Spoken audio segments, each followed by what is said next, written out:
rain-soaked Saturday in South Nashville. We are ready for a battle between two teams that come from very different places but have one shared destination in mind, the top of the ASUN table. Welcome, everybody, to the Lipscomb Soccer Complex. Wes Bowling filling in for John Freeman. I'm joined by Nashville Soccer Club defender Taylor Washington for a battle between the 3-0 Lipscomb Bisons and the 0-2 Knights of Bellarmine. Taylor, Lipscomb 3-0, the best start in school history. Won on this pitch 2 weeks ago. Might be a little rusty. Haven't played since then as they had a game postponed. All kinds of optimism on their side. And then Bellarmine 0-2, but playing their first ever match in the ASUN. Historic for both teams. Lipscomb its start to the year, and Bellarmine the opportunity to play up from D2. You said it best. This is a big day for both teams. You got to look at this as a day for Bellarmine where the conditions aren't ideal. You know, this is going to be a great chance for them to knock off an incredible Lipscomb team that, you know, I've been able to call a few games for them. They've done an incredible job. Their attacking threat is incredible. You know, for Bellarmine, they've lost their goalkeeper, their starting goalkeeper, but will it be enough for Bellarmine? 4-2-3-1 formation for the Bisons as they get things underway, moving left to right in the purple and white kits. The deep red of Bellarmine in defense to start this match. Lipscomb's 4-2-3-1 is anchored by the keeper, Michael Sibley, who's played every minute for the Bisons so far this season. He's only allowed one goal from the run of play, in addition to a PK, as the early looping cross goes over the head of a backup keeper who's starting today for Bellarmine. That's Matthew Brozovic. More on that in a minute. But the 4-2-3-1 for Lipscomb, left to right along the back line. Louis Robinson, William Turner, Honore Kalala, and Noah Golden. Golden, the preseason ASUN Defender of the Year, as Lipscomb forces a takeaway in midfield. Trotting forward is Priest, dispossessed, and goes back to Doherty. Priest and Doherty make up central defensive midfield for the Bisons as they cycle it around the back line to Honore Kalala. The attacking midfield, Hayes Wood, joined by Alejandro Lopez, the number 10. And on the other flank today is Austin Marfel. And up top is Javon Smith, one of the early stars of the season in the ASUN. In fact, he was the ASUN Player of the Year a couple weeks ago. Already, to his credit, 2 goals and 2 assists in his first 3 college matches. Not bad for the freshman from Nottingham, England. Bellarmine with a switch in shape, it would appear, as they try to loop one over the top. It's over everybody's head. Bellarmine ran a 3-6-1 formation against Belmont in a 3-0 loss 6 days ago, and today looks like they're going to play with a 4-man back line, although we'll evaluate that shape as this match proceeds. Golden tosses it in to the keeper, Michael Sibley. The big story today for Bellarmine is the backup keeper getting the start. Matthew Brozovic is in. The sophomore gets his first collegiate start after relieving the starter Connor Range 10 minutes into the loss against Belmont. Range earned a red card and is suspended for today's match. Controversial foul, I will say. I might have seen a yellow. The referees saw red, and it's their word that matters a lot more than mine over here. The ref's always right, Wes. That is fair, and his word goes. Dangerous ball here, incisive opportunity. And right there it was Ballas trying to make the extra pass and then scuffs his shot. An easy save by the keeper, Michael Sibley. Sibley, the sophomore from London, has played every minute for this club, .67 goals against average, as Lipscomb trying to break forward the other way. Field switching pass and giving chase is Hayes Wood. Wood had the game winner on this pitch 2 weeks ago. Gets in toward the 6. Does he earn a corner here? He does. Lipscomb with its first set-piece opportunity of the match. This is what that Lipscomb team does extremely well. They're able to find that Lopez, who's able to find a pocket in the midfield going forward, able to switch the play to Woods. Let Woods do what he does best. 1v1, go at the defender. You know, they've gone down this right side twice already. The left back's already having a little bit of an issue. I could see a big day for Hayes Wood in the horizon. And it's Golden and Lopez, the 2 typical corner kick takers, who will step to the spot for this. They often play it short, try to open up a deficiency in the opposing defense. It's the Bellarmine side that has allowed 5 goals in its first 2 matches in Division 1. Will it be Lopez taking it long, or will it be Golden? Lopez will send this one in. Back post, jumping up, 50-50 ball. Keeper goes down. It's out for another Lipscomb corner. Good play by Brozovic to punch it out, but he took a chance there and had to make contact with it, and he succeeded in that task. And as a backup keeper, right, you're coming into you're not the first option, but a big play like that has got to set the confidence going forward. You know, you got to set your precedent, make your character, and everything being felt not just on your own team, but against Lipscomb as well. And he's going to need that today, as the front three from Lipscomb is deadly.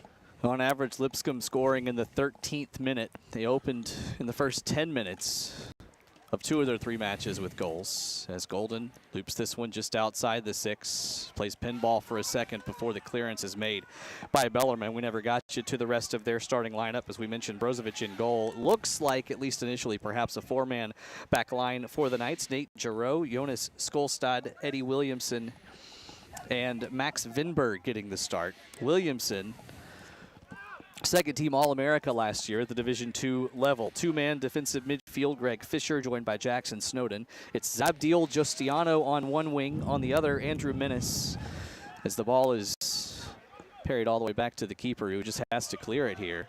Awkward clearance means a throw in the final third for Bellarmine. The number 10 is Micah Linscott, and up top is Juan Balas, the sophomore from Santiago, Chile. 7 goals last year, and looking for his first tally of the season. Just 1 goal scored so far this year by the Knights, as they look to increase that tally. It was a late goal against Xavier when they were down 2-0, but nobody has taken more shots per match or had more corner kicks per match this year than these Bellarmine Knights. Nobody in the A-Sun, that is. That's a surprising stat. Honestly, with this Lipscomb team, I love their attacking threats. They've been so on the front foot, especially with the way that they attack. But this Bellarmine team off the bat, the first 5 minutes, they're really going at them. They're not acting like a team that's just come up from D2. They're acting like a team that they're ready to try and win this A-Sun conference. When we spoke with Charles Morrow, Lipscomb's coach, in his 16th year at the helm here before the match, and he said, in no way am I taking this match lightly. He had lots of respect for what Bellarmine is looking to do. No fear, he said. They're very dangerous, especially on set pieces. They have good height. They have a physical mentality about them. And this is a team that has a culture of winning, even though they're just newly promoted to Division I.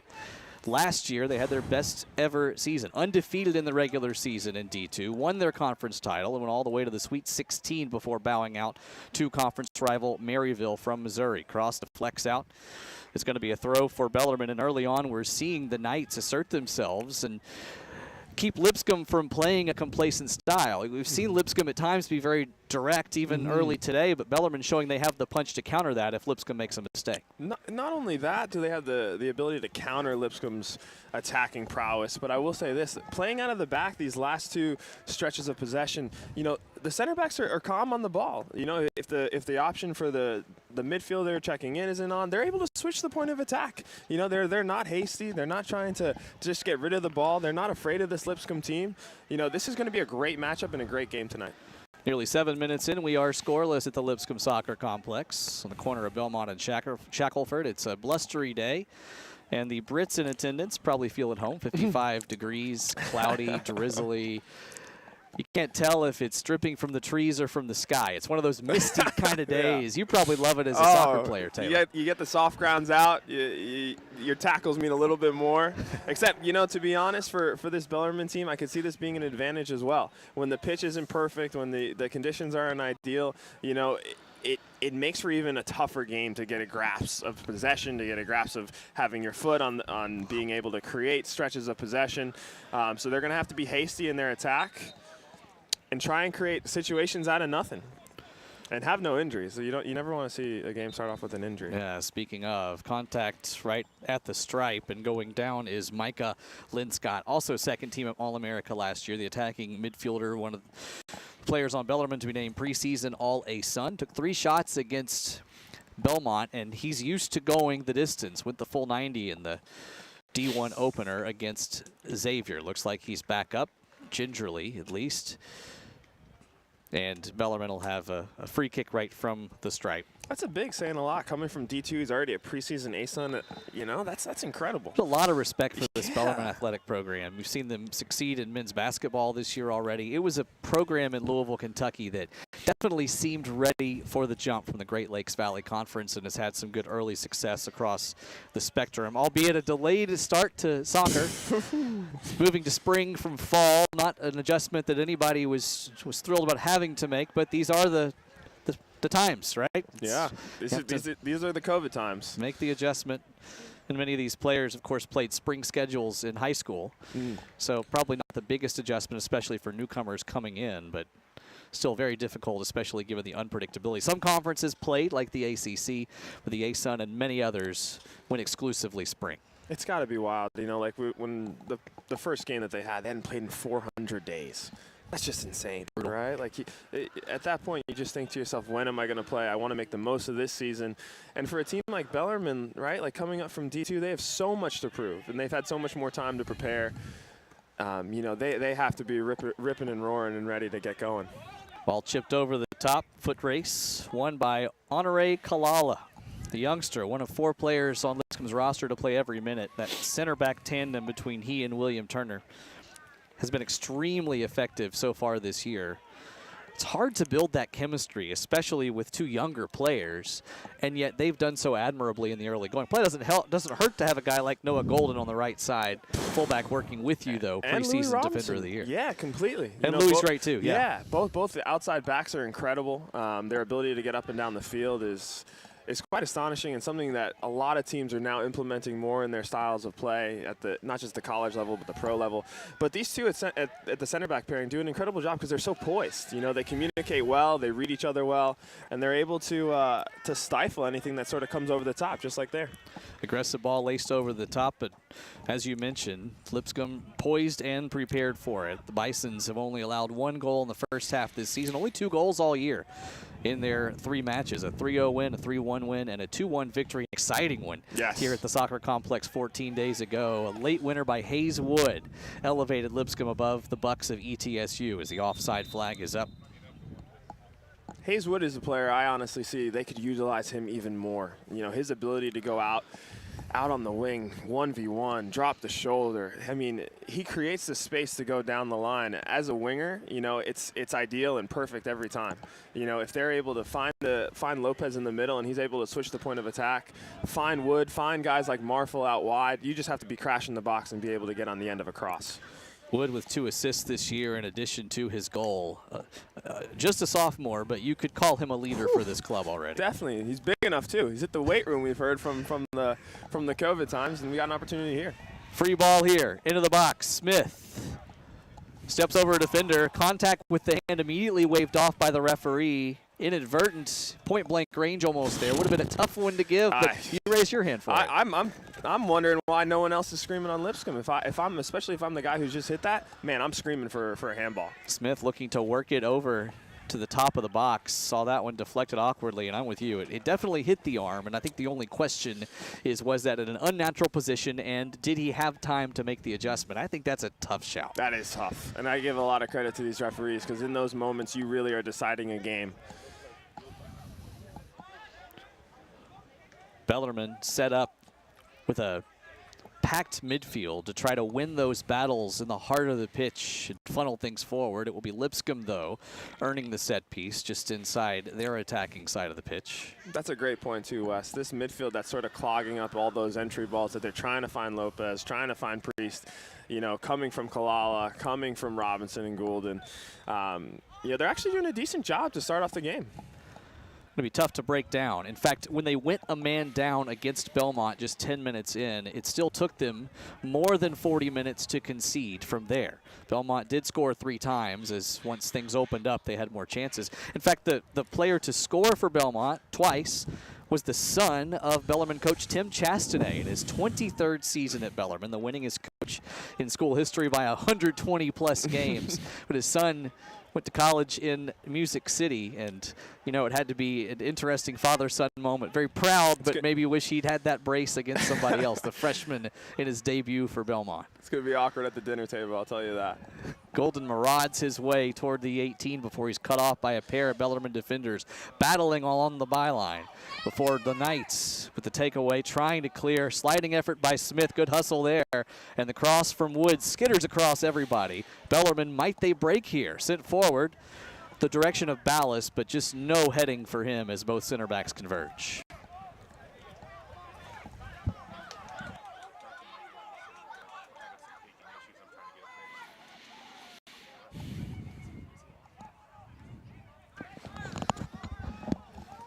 Cross across the 6, corralled by Sibley. Deft play to come out and make the play.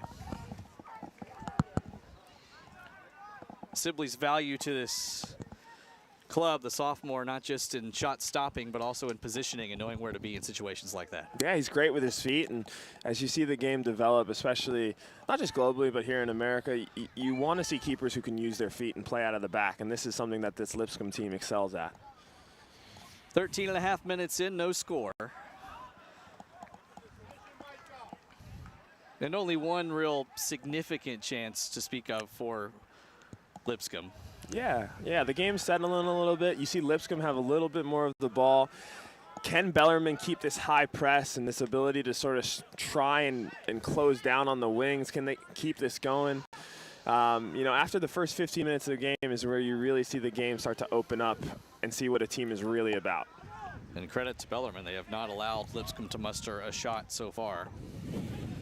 Bellarmine with one shot on goal, not a serious threat from the foot of Juan Ballas. Might they open things up here? It's that man again, Hayes Wood. His through ball is intercepted. Smooth breakaway play there by Snowden. But then it seems like Bellarmine's move is to try to launch it down the field and skip midfield in that situation. They have numbers in midfield. You think they'd try to get organized and try to cobble together these counterattacks instead of just launching it down the field. Definitely, and you got to think, right, as soon as they win this ball here, right, like where's your first option? Can you go forward? Okay, if not, let's play back and let's try and keep it for a little bit. The only issue is when you do high press as a team like Bellarmine is doing, it's tough to get on the end of all these balls over the top. You can't go route one when you're also pressing because you're just going to exhaust your forwards. Back and forth, back and forth. You see Lipscomb setting those traps in their own press and then sprinting forward, and here is Smith. Smith with time and with space. Those are two things you do not want to give him, but his cross sails past everybody. And racing forward as Louis Robinson, the left back, is able to keep it in. There's Turner. William Turner, the Father Ryan High School graduate, just 2.5 miles away. Honore Kalala and now Golden. The experienced right back cycles it back to Turner, and here's some patience from Lipscomb. You love to see it, especially after a play where they had so much momentum. They were able to break down Bellarmine. Of course, the cross didn't come off, but now they're just keeping the ball. You know, yes, Bellarmine is sitting a little bit, but here we go. Slick dummy there by Lopez. Smith goes down, edge of the box. No whistle from the referee. Lipscomb is able to hold on to possession, though. Robinson, cross outside the 6. Lopez has his path cut off. And once again, the outlet goes to Juan Ballas. Ballas, the Chilean, gets by one, but can't maintain possession. Out of play. Could have seen a whistle on the edge of the box there, and it would have been a dangerous free kick opportunity. What'd you see with that call? Yeah, it's a tough one, right? Like, yeah, did he go down a little bit easily? Maybe, but for me, I think that was a foul. And especially if you get Lopez on the ball, you get Priest, maybe even Goulden. You know, that's another opportunity for Lipscomb. Great touch there. Oh, if you can get on the end of it. Play by Lopez, touches it to himself. Little heavy though on the touch. Driven out by Brozovic. Instead of settling, he tries to drive it to his teammate. And this is the time where Bellarmine's either break or make, right? Will they be able to keep this poise? Will they be able to try and break down Lipscomb, be able to find him on the counter? This is a big stretch of 5 minutes. And it's the second longest this season that Lipscomb has gone without an opening goal. Credit to Bellarmine's defense for that. Last gasp clearance there inside the 18. Throw for the Bisons in the final third. And to me, this match is an outside back's dream. You're able to get inside that attacking space. You play on the flank for Nashville Soccer Club in Major League Soccer. Sometimes as a fullback, sometimes as an attacking wing, depending on the moment in the game and what's needed. Yep. How challenging is it psychologically to know, look, I've got the path to move forward. We're pinning this team back, but if I lose my discipline, they're fast enough to counter the other way. How do you balance that mentality? I mean, when you have Gary Smith as a coach, you know, your first thought is, okay, if I do lose it, I'm hauling everything that I have to get back. And another good thing is, too, is that this Lipscomb team, like us at Nashville SC, they're very disciplined. Yeah. Right? You got guys like Priest, you got guys, even Lopez has been able, and I've seen him do it multiple times, being able to come back and help in the repress. 50-50 ball one here, but the flag is up. And that's another thing with this Lipscomb team is that they repress so well. It's very similar to Barcelona. As soon as they lose the ball, okay, how many people can we get around the ball? Can we win it back? Can we get them unbalanced so that we can create an opportunity out of nothing? And that's what makes this team so exciting. So if you're Bellarmine then, a team that's still getting used to the Division I level, how do you counter that aggression? There it is from Lipscomb again. Great pressure there from both Marfel and Smith to force the giveaway. That's a great question. For this Lipscomb team, if I'm the Bellarmine coach, right, like you had a little bit of success being able to find pockets of space in front of Kalala. You've been able to find people running off those pockets of space, you know, but you first need to win the ball, and you need to win the ball with numbers. You can't just have your wingers or your outside backs win the ball and then try and playing up to Ballas. You know, he's not going to have any numbers around him to support, so he's going to be by himself. You need to be able to attack in numbers as well as defend in numbers. Simple concept, but extremely hard to carry out. And those center backs venturing forward to try to create pressure as well and create some odd man situations. Ball playing pinball in the area before it's cleared. Cued away ultimately by Andrew Minnis. Lipscomb with it back again though. Good chip through ball there, and once again stabbed away by the right foot of the Bellarmine defense. They are pinned back right now in their own half, and there's a foul, and this could be the first booking of the match. We'll see what the referee says, and it is a yellow card.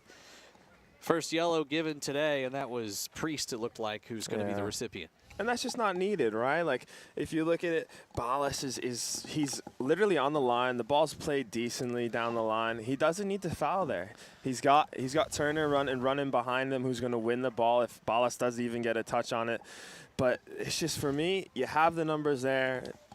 You see what Ballas does with his touch. You have the numbers to close him down or even force him out of bounds. You don't need to foul him, especially a guy like Priest who's so influential for this team. You don't want to be on a yellow card this early in the game. The sophomore defensive mid goes in the book. He's played every minute of this season, and now Charles Morrow has a decision to make about whether that streak's going to continue as he's playing on a yellow card. And like you said, a defensive mid on a yellow and on a physical team like Lipscomb, he'll have to watch himself. Against another physical team like Bellarmine, yeah, some of these boys are big. You know, they're playing tough. They're not letting any ball go. Look at this. They're closing down with numbers. Breaking through after the takeaway is Greg Fischer. His ball across to the slipping Justiniano, now sent forward, sliding for it. Ballas can't get there. Lipscomb very fortunate there. That was a great passage of play from Bellarmine. And also the poise to be able to slow the game down, try and be able to get the overlap going, you know, in the run of play. That's brilliant right there at the top of the box. And beg your pardon, that was Micah Linscott surging in, the last man, to try to click that one across the heart of the box and create a chance. You can see why he had 10 goals last year. That's right. Impressive. Very impressive player. Again, preseason All-A-Sun attacking mid. The other man in on that attack was Abdul Justiniano, transferred from Eastern Illinois. Back in 2018, he actually played down the street at Rose Park against the Belmont Bruins, started in that match for EIU, and actually was on the call for that game. So it's the second match that I've called. Zabdiel Justiniano starting. Just 3 what a years name. apart. And you still can pronounce it just as well. It's a name you don't forget either. I love saying. Exactly. The Louisville, Kentucky native and EIU transfer. 27 minutes as a reserve this year, but got the start today as this one's launched over the top. Strategic long ball, as the goal there wasn't necessarily to connect. It was to force a clearance that could allow Lipscomb to pin Bellarmine back, gather numbers. And we have our first ball over the fence in the direction of Shackelford Road, although it does not look like it reached the 2-lane street. Will the car stop and get it is the question. Question of courtesy. I would get it. And we are in the see South. if I could get some soccer tickets for the for the privilege. Those Puma balls are nice. No, they are. They really are. I'd give it back and see what I can get in exchange. Turner chips it to Doherty. Lipscomb trying to string together some passes. Kalala spots Golden. Over the top for him, and Kalala slipped after he knocked that ball down. The grounds crew does a terrific job here at Lipscomb, but just the very nature of the setup means it's in a natural bowl, and so on rainy days or rainy weekends like what we've had the past couple of days, it's just tough to keep that water from logging the pitch. Completely, you know, and in playing, you need the right footwear. You need to be wearing soft grounds. You need to be able to watch your footing, and being in the right positions on a day like today is crucial, especially for guys in the back like Kalala, Turner, Gould, and Robinson. You know, at the top of the box, you saw Justiniano being able to take a touch there because Robinson's not able to come in with all the pace, because if he does, he slips. And you know what? Yeah, he could slip in Linscott, or he could even take it himself and shoot. You know, so you may see a few touches go array, but you also may see a few touches go the way of the attacker because the defender's footing is a little misconstrued with the ground. Pair of speculative service pieces there. First, it was Vinberg sending one forward for Ballas on the Bellarmine side, intercepted by Michael Sibley, and just now it was Noah Golden trying to seek out Javon Smith in the box, but Brozovic was keen to it. Still no shots on target that he's had to save. Pressure here, though. Lipscomb looking to create an opportunity from nothing. Awkward clearance, though, deflects off the boots of Hayes Wood and goes out for a Bellarmine throw. We'll have our first substitution for either team today, as entering the match will be Camden Dunny, the defensive mid from St. Louis, Missouri. Made his college debut against another Nashville College team, Trevecca Nazarene. Started both matches this season so far, played 61 total minutes and scored a goal last year in his freshman campaign in the Great Lakes Valley Conference. Now, Wes, I have a question. My man here at left back, I got to get the name right, Vinberg, he's wearing 2 different colored cleats. Thoughts on this? You know what?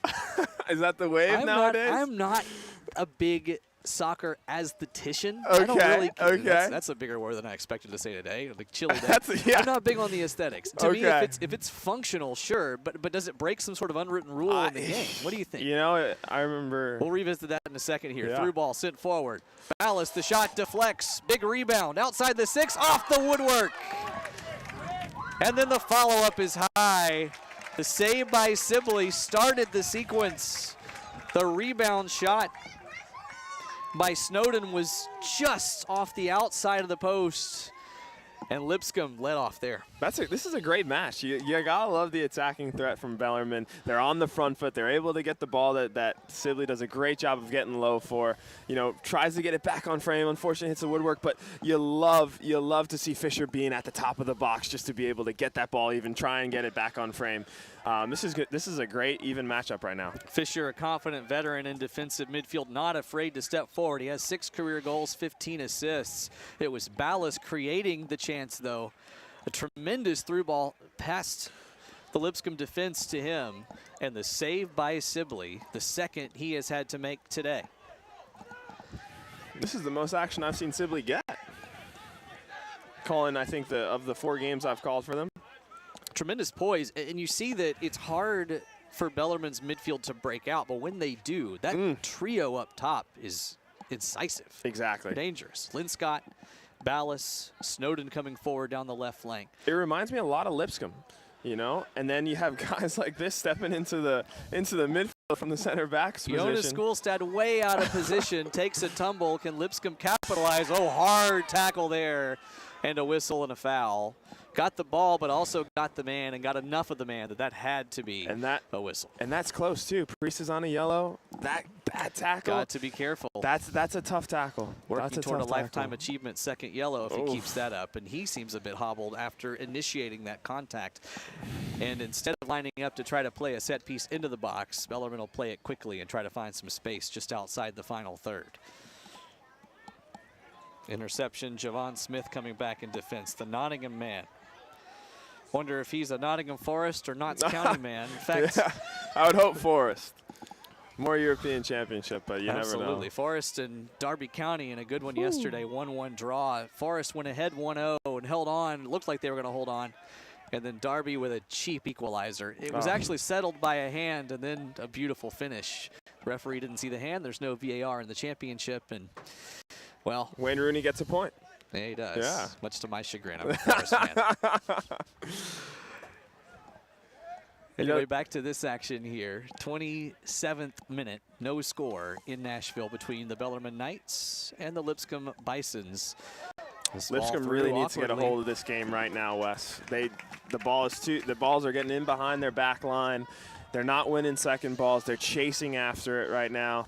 you know, they need to put their foot on it, get back to holding a longer stretch of possession, and then trying to get the ball back out wide where they're having success to create 1v1 opportunities and then crash the box. And the A-Sun leader in corner kicks per match will have its first opportunity of this match. It is Camden Dunny who's going to take it.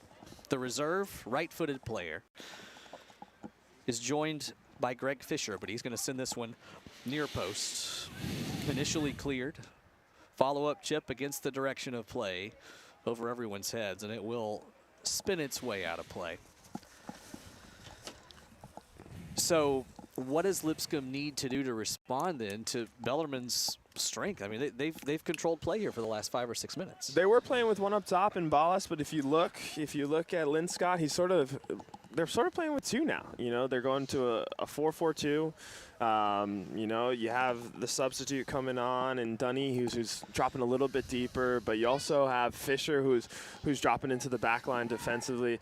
Lipscomb just needs to get a hold of the ball, create opportunities off second balls if they're not holding a longer stretch of possession, and do what they do best, move the ball, switch the point of attack. Kalala needs to be able to sort of pick out his moments just a little bit better of when to hit the diag, when to try and spring Hayeswood forward. You know, they don't need to force anything. You know, you can see them breathing a little bit heavier because they're on the back foot.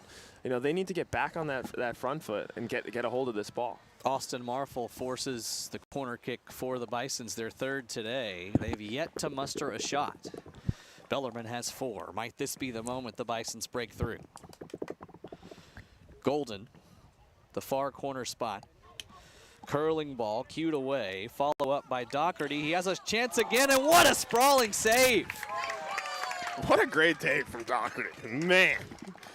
A cannon from the central midfielder, and an even better stop by Matthew Brozovic, the sophomore from St. Mary's in St. Louis. His first career start comes up huge and keeps Lipscomb off the scoreboard.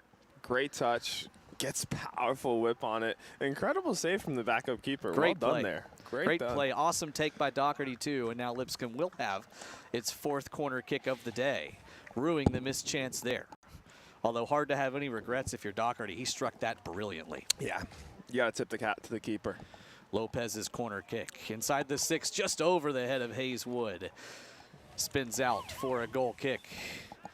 That's what I love about Hayeswood. He's probably one of my favorite players on this Lipscomb team. His athleticism, but also his technical ability makes him a real force out wide.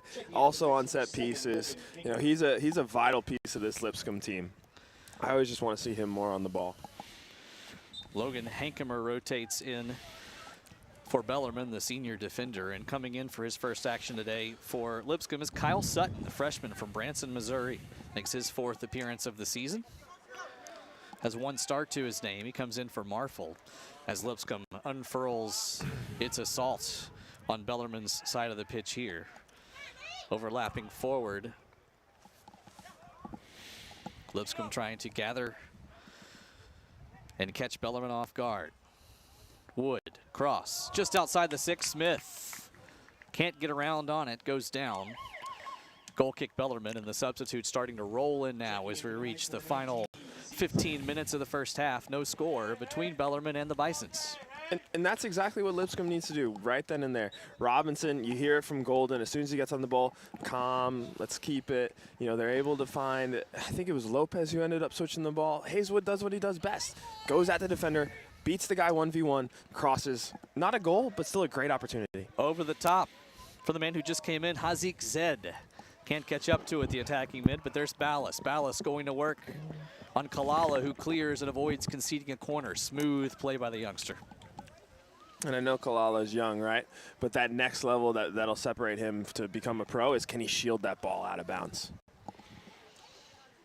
Cross bends right into the arms of Michael Sibley. That has to be tough, right? The judgment call at the moment of the pace of that ball, the pace of the guy coming behind you. That field awareness is something I would imagine is only really developed through reps on the field, right? Oh, definitely. I mean, my adjustment from college to the pro level to continue to go from USL to the MLS, you know, you just need time and reps, like you said. Ball skips off the head of Hayeswood, looking for Smith. Off the mark, clearance, Lipscomb throw.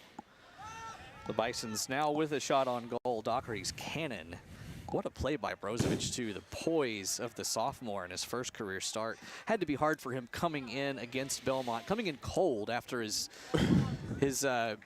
predecessor was sent off with a red card. He gave up 3 goals, but the performance really better than that might indicate, as they kept Belmont off the scoreboard until the 55th minute, despite being a man down.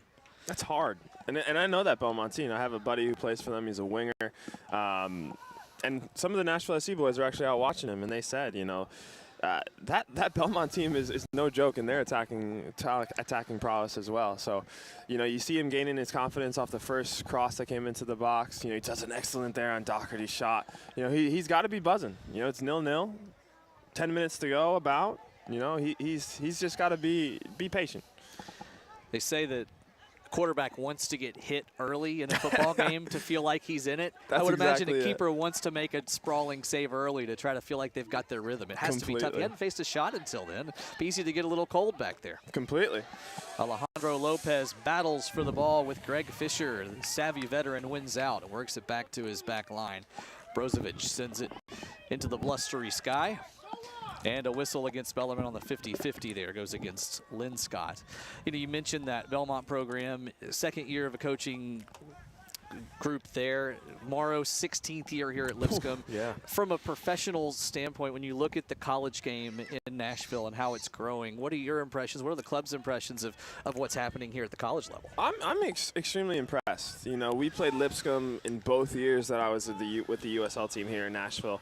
And honestly, as a pro team, when you play against the college team, you think, okay, this is a tune-up game. This is a preseason game. It's going to be a game where I get my confidence up. But this Lipscomb team, every time we played them, they came out ready to play. They came out on the front foot. They didn't sit back and just let us dictate. You know, they did an excellent job. Hayeswood skips through. Back heel pass back to him. Goes down just outside the 6. Tremendous effort there. Last gasp defending from Bellarmine. Through ball chipped ahead. Intercepted by Brozovic. Sorry, Taylor, back to you. No. I was going to say that, you know, this Lipscomb team, I've seen Belmont play. You got other schools, Tribeca, even Vanderbilt soccer, women's, you know, the women's soccer team here. Yeah, exactly. My girlfriend actually played for them, and I've seen the incredible pedigree that they have each and every year. So soccer in Nashville's growing.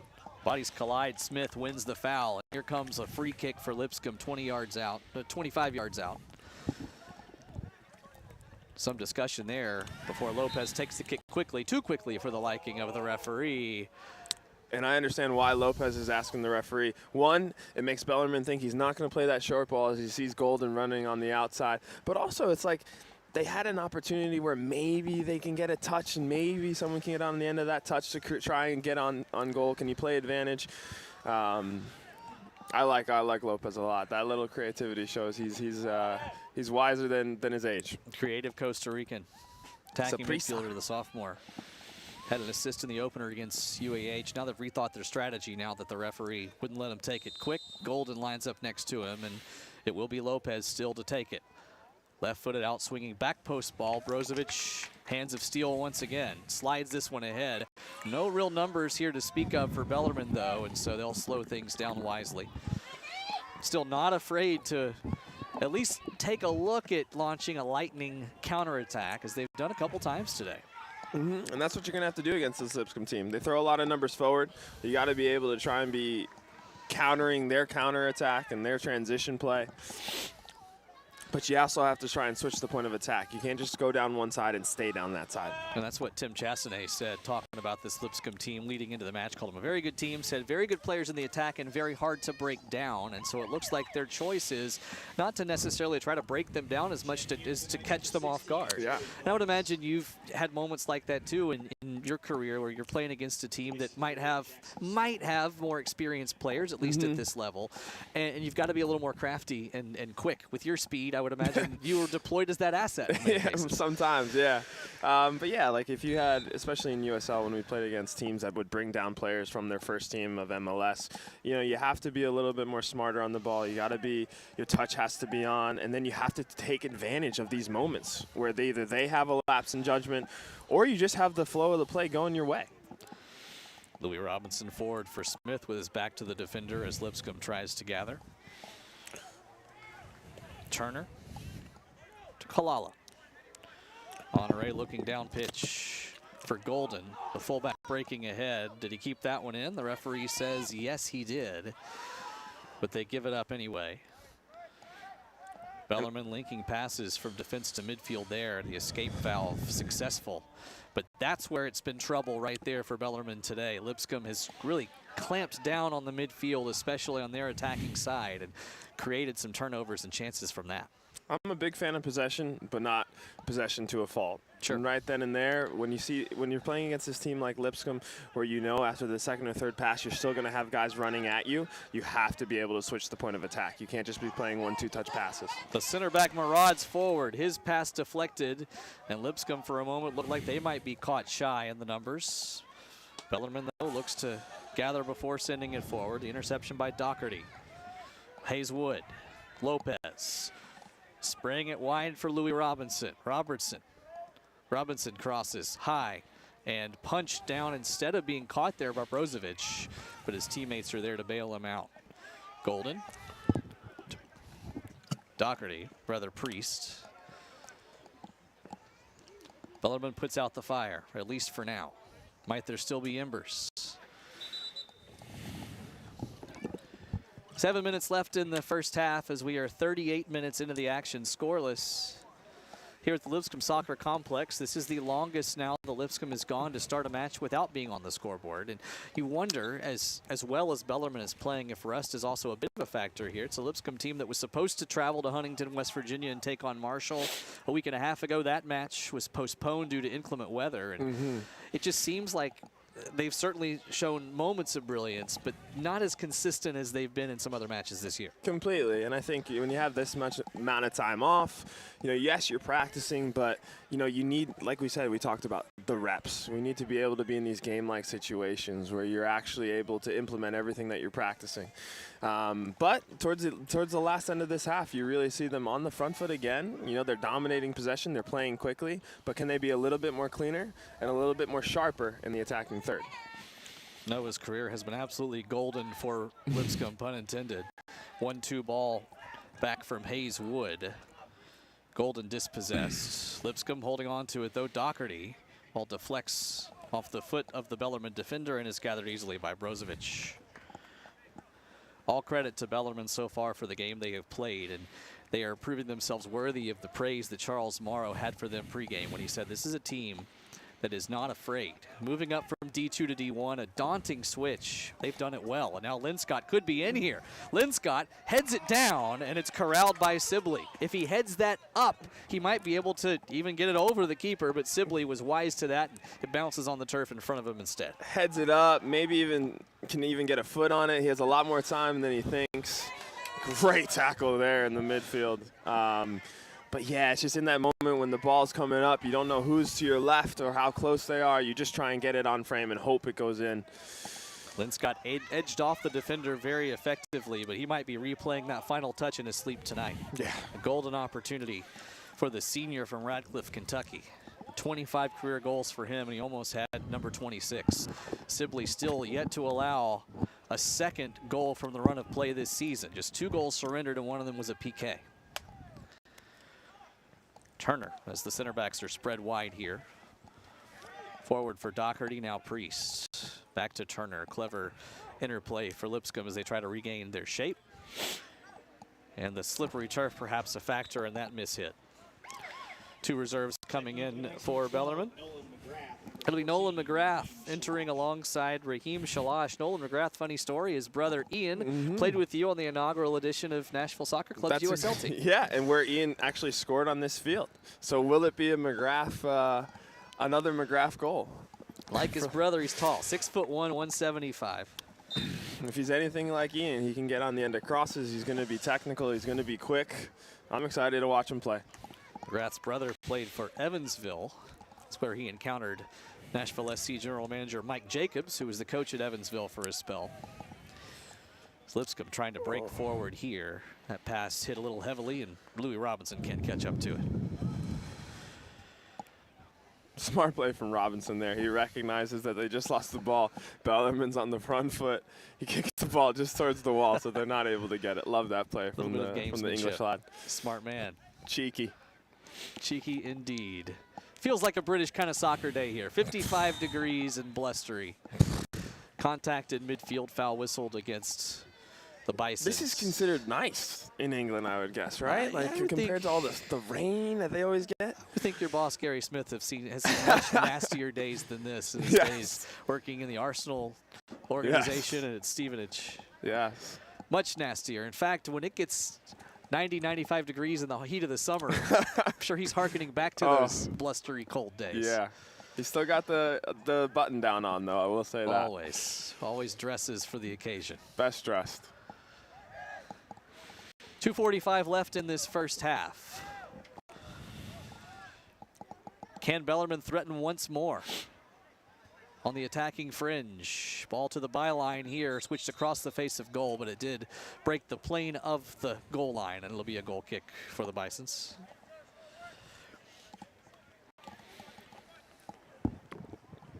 So far today, 5 shots for Bellarmine, 4 of them on target, just 1 for Lipscomb. It was a rocket.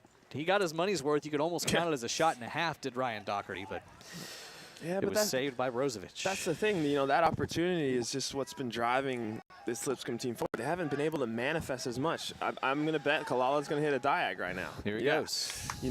Those moments haven't really come off for Lipscomb, and it's because Bellarmine's sitting back. They're recognizing, okay, you guys are trying to get a few passes in the midfield, maybe play the outside back, then play the center back again, then switch. They're reading them sort of like a textbook. They need to switch it up a little bit. Lopez needs to come into the pockets, even Woods, Marfel when he's in. Try and find these spaces where Bellarmine is sort of stagnant and then create those opportunities to go forward from there. It would have to be tempting, I would think, to skip the midfield when it's so full of Bellarmine defenders, but doing that causes you to leave your rhythm, leave your game, and make some mistakes. It could, but it also could be that 1-2 quick type of play that could break down this Bellarmine team. Look at the amount of numbers they just have back already. They only have 3 forwards officially listed as such on their roster, and they began the season in what you could legitimately call a 3-6-1 formation. Today, technically a 4-2-3-1, but that midfield has been packed and created significant challenges for Lipscomb. That's a lot of congestion in there. I mean, you saw them only give up 2 goals to a really strong Xavier team, and a man down, they kept Belmont off the score sheet for 55 minutes in their last outing. It's a disciplined group that's used to winning. Yes. They undefeated in the regular season last year, went to the Sweet 16, their best season in school history, and most of those players are back except for their leading scorer. It's got to be weird too, right? Like, you were so dominant in D2. Now, you're counted as an underdog just because you're coming from D2. But they're still playing in a nice style of soccer, and a style of soccer that's hard to break down. Ball clips off the Bellarmine defender. Corner kick, Lipscomb. They have 18 seconds to deliver it. The clock is ticking. Now it will stop because Bellarmine was interfering with the space. Ball actually awry over there.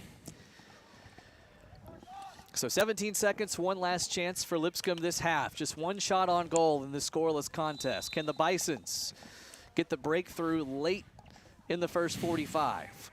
Lopez's corner kick, spinning, punched away by Brozovic. 13 seconds and counting. Bellarmine just needs to clear it one more time and they can send themselves to the halftime locker room.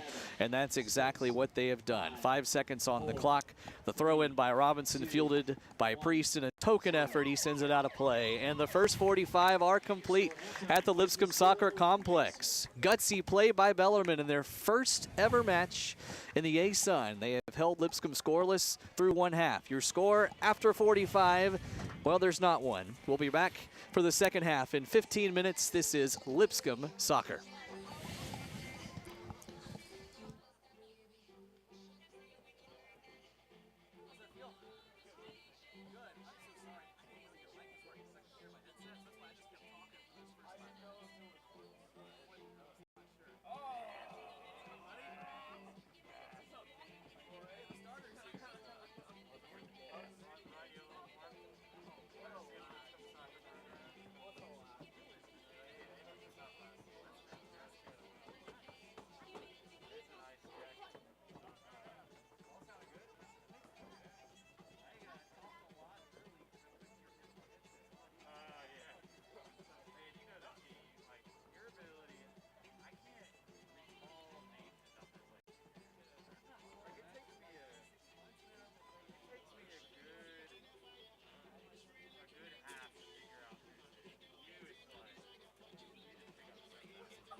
pull up this window from any computer, as long as you're logged in. Right. So I pulled up this, installed that. Hopefully that should go away.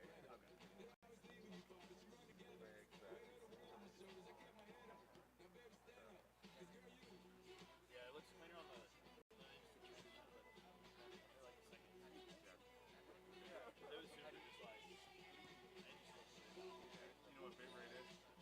not really, no. I knew, I saw you change FPS, so I went and like check that, make sure it's still cool, but Basically, bitrate is kind of like how many, easy way to think of it is like how many packets of a signal that it's sending out. So obviously the higher number, the more packets is going to be sent at one time. That's the layman's term. The higher the number, the better quality, but the more internet speed they have. So this is honestly a great test having both of these going at the same time. And both of these on wireless as well. So are we just on the, is there like a special like network run, or are we just on regular? Ethernet. Yeah, just normal Ethernet, yeah. So this is honestly a test. I'm trying to watch the Kentucky game, and it's on CBS, so I can't watch it on Disney Plus. So, like, my roommate has DVD, but his dad changed the password because there were like more people than just us on it, and so I don't have it on my phone anymore. So I have to do like these like weird streams, and so it's like the pirated stuff. exactly. But like I did that with all the.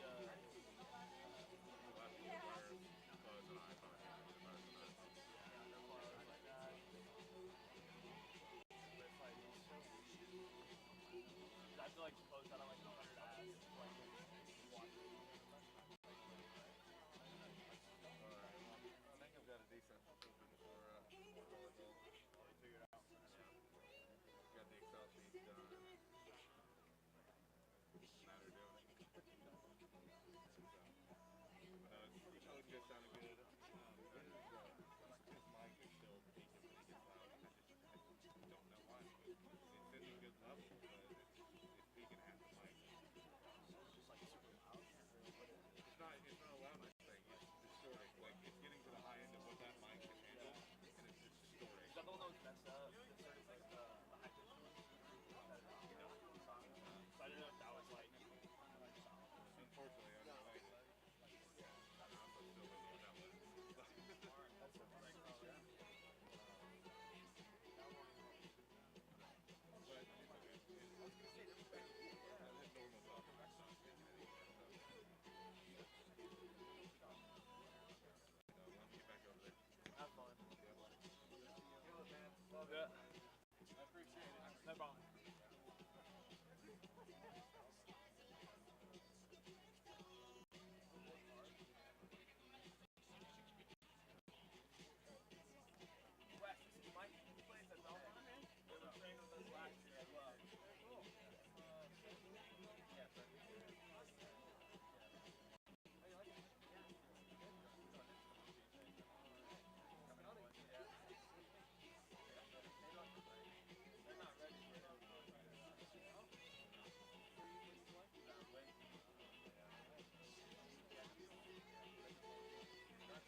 Welcome back to the Lipscomb Soccer Complex. West Bowling alongside Nashville Soccer Club defender Taylor Washington. We are scoreless through 45 and almost set to start the second half between the Bellarmine Knights and the Lipscomb Bisons. Undefeated Lipscomb on the ropes a couple of times from winless Bellarmine making its first foray into the Atlantic Sun. Taylor, what's it going to take for Lipscomb to get back on the front foot with consistency?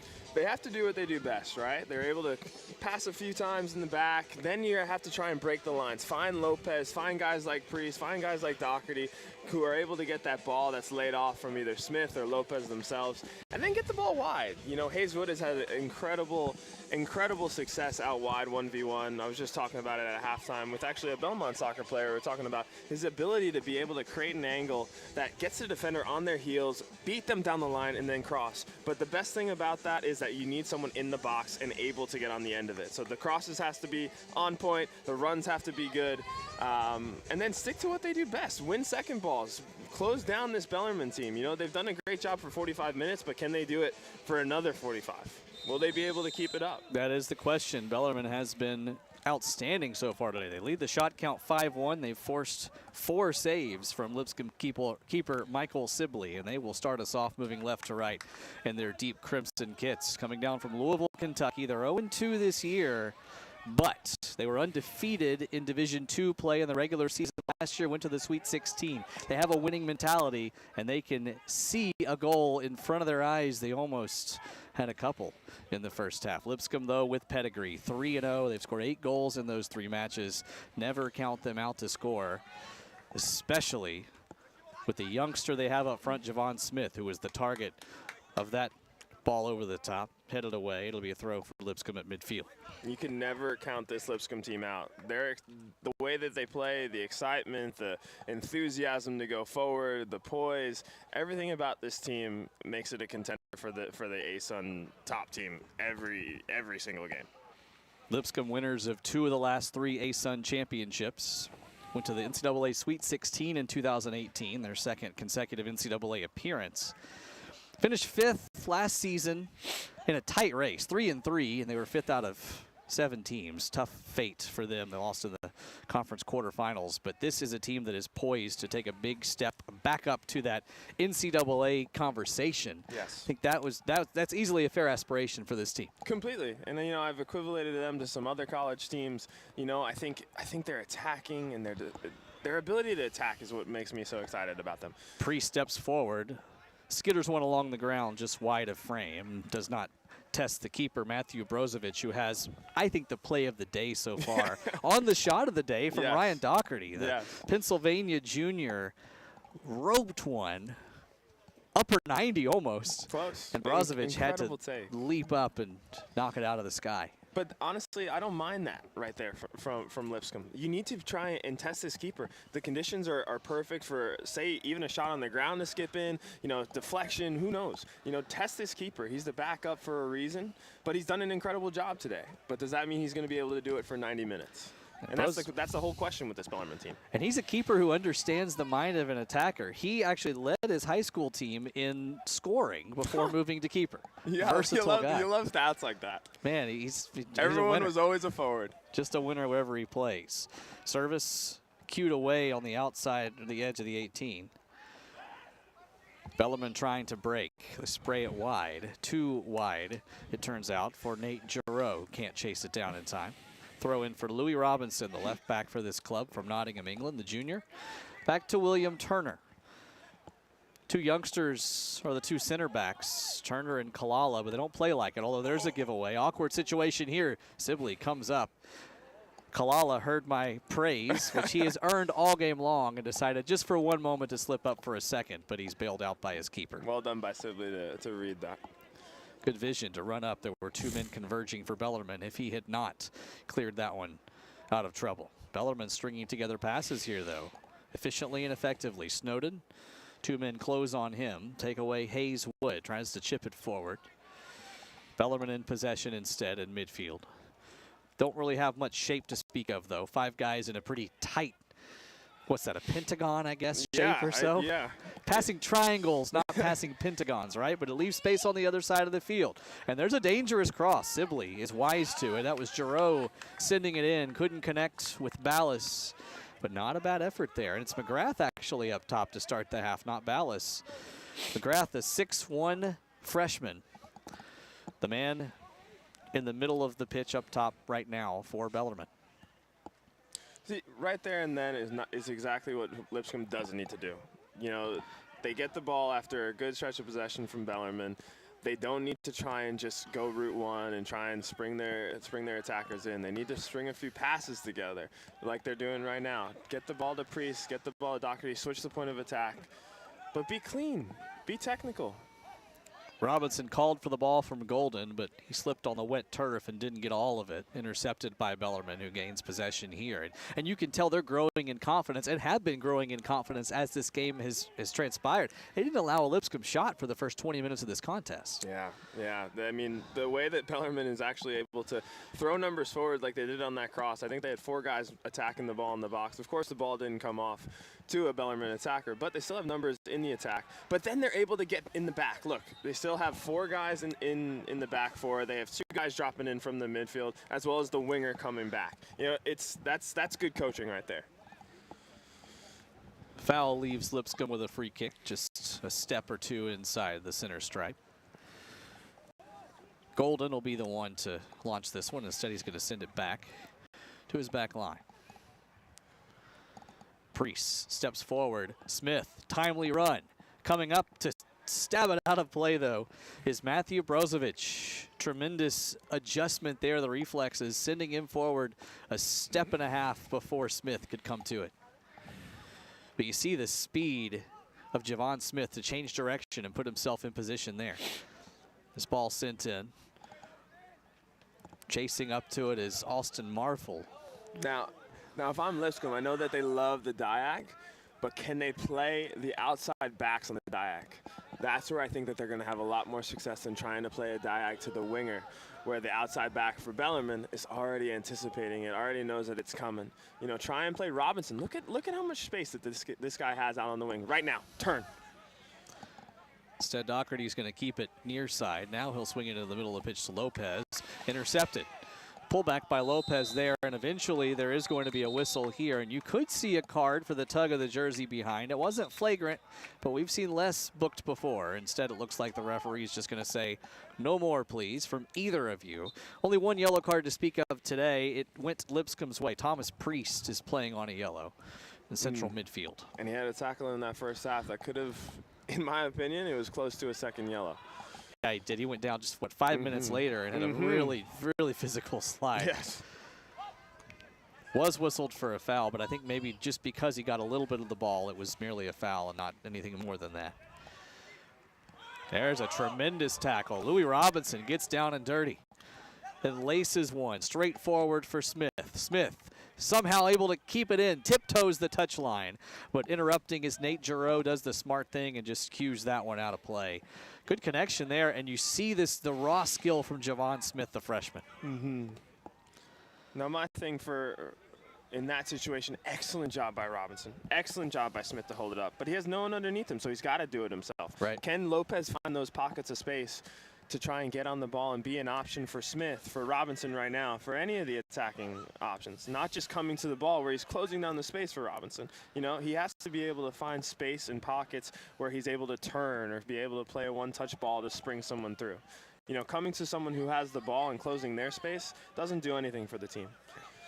Doherty playing right now as a de facto center back. I don't think they've moved to a 3-man back line. He's just sucking back for a second, the defensive midfielder. We'll keep an eye on that position, though, and see if Lipscomb is looking to maybe change shape at some point here. Robinson, low cross, just outside the 6, volleyed away, and then cued back toward the center stripe. And there's Doherty again, right now at the left center back position. Kalala, wide to his center back mate, Turner. Robinson, looking inside there, straight ahead for Lopez. Lopez, can he beat his man up into the box to flex away, then sent back into the 18. And he had to be clear on that volley. He was. Nice job by Schoolstad. Bellarmine trying to hold up and escape. Can't do it. Lipscomb starting to pin Bellarmine back here, but the service in the final third so far has been lacking. Marfel. Corner of the 18, ahead for Smith. And it's Williamson trying to spring a break, making an aggressive move. The center back, the third highest man on the pitch for his team. And there's a man down behind the play for Lipscomb. It's Doherty. The ball sent out of bounds by the keeper, Sibley, who recognizes his fallen teammate. Doherty gingerly climbing back onto his feet. Good to see that recovery. If I'm Robinson right there, where Marfel gets a great entry ball in, I think it was from Priest maybe. He has Robinson on the overlap. He has so many acres of space. As an outside back and you don't get that ball, it's the most deflating experience. You're just wondering, why did you not play me? And two, I could have gotten an assist on this play. It increases your options, your angles, your numbers. Yeah. You know, you got to be demanding, though. You got to be asking for it. Spoken like a true outside back. Oh, man. And that's why I like Robinson a lot. He reminds me a lot of myself. You know, former winger, guy who transitioned to playing left back, wants to get in the attacking cross. Big fan of this guy. Well, there have been moments late in matches when they've put you in at that attacking wing role, even in MLS, because you have the ability to get forward and certainly desire and speed. Could this be something for Lipscomb? Dragged back to the edge of the 6. Cleared once again. Schoolstad and Williamson, such an effective tandem in central defense, and they've done their job yet again. Now this is, for me, is where Bellarmine is sort of has leveled off. You know, they're resorting to sort of what Lipscomb was doing, just hoofing long balls, trying. That was a little testy right there. I was a little nervous. Watch out. You know, not really getting their foot on it, just trying to force everything. But Lipscomb, on the other hand, is taking full advantage of Bellarmine's lapse of, I want to say, poise, maybe.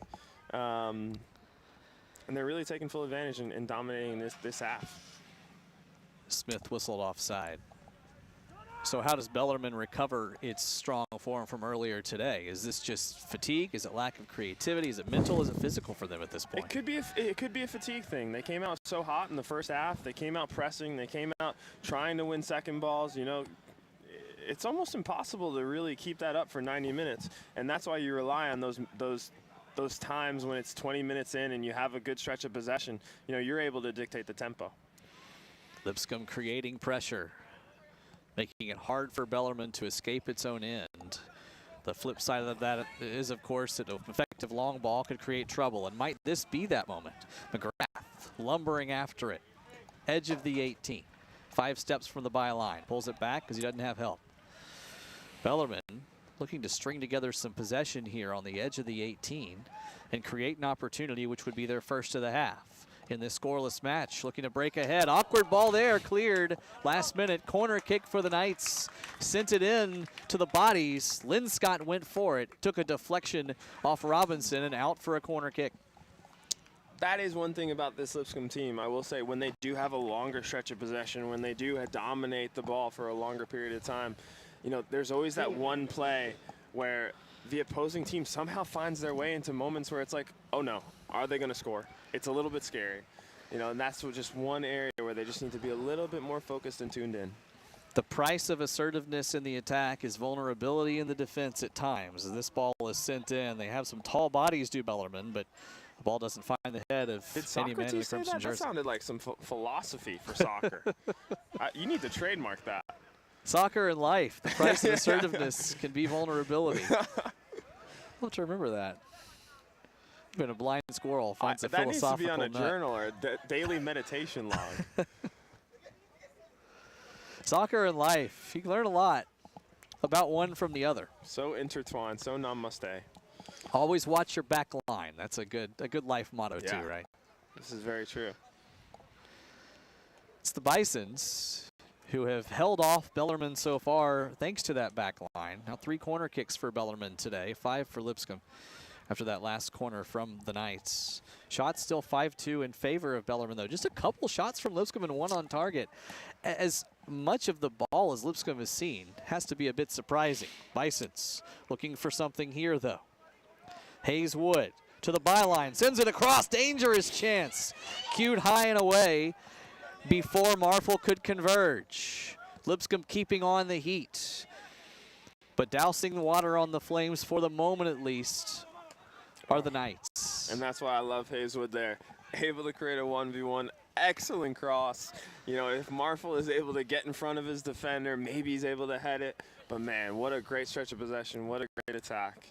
And you know what, to be honest, that is what I think has led to them not having more shots on target, right? Like, they're creating good opportunities, but it's not opportunities that are so clear-cut and you say, okay, this is where they're going to score. You say, okay, it's an opportunity where I think it is what it is. It's an opportunity.